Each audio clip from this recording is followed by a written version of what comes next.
ನಮಸ್ಕಾರ. ಈಗ ಅಂತಾರಾಷ್ಟ್ರೀಯ ಬುಕರ್ ಪ್ರಶಸ್ತಿ ಬಂದಿರೋದು ನಮ್ಮ ರಾಜ್ಯಕ್ಕೆ, ನಮ್ಮ ದೇಶಕ್ಕೆ ಬಹುದೊಡ್ಡ ಹೆಮ್ಮೆಯ ವಿಷಯ. ಅದು ವೈಯಕ್ತಿಕವಾಗಿಯೂ ಖಂಡಿತ ಹೆಮ್ಮೆಯ ವಿಷಯ.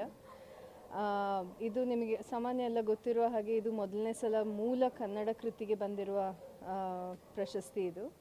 ಮತ್ತು ನಾನು ಭಾರತದ ಮೊದಲ ಅನುವಾದಕಿ ಇದು ಬಂದಿರೋ ಫಸ್ಟ್ ಇಂಡಿಯನ್ ಟ್ರಾನ್ಸ್ಲೇಟರ್ ಈ ಪ್ರಶಸ್ತಿ ಬಂದಿರೋದು.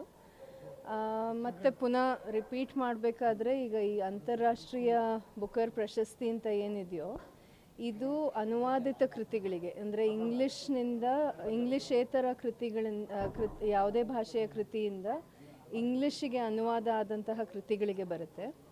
ನೀವು ಗಮನಿಸಬೇಕಾಗಿರೋದು ಇನ್ನೊಂದು ದ ಬುಕರ್ ಪ್ರೈಸ್ ಅಂತ ಬರುತ್ತೆ, ಅದು ಮೂಲ ಇಂಗ್ಲೀಷ್ಲಿ ಬರೆದಿರುವ ಕೃತಿಗಳಿಗೆ ಕೊಡುವಂತಹ ಒಂದು ಪ್ರಶಸ್ತಿ ಅದು.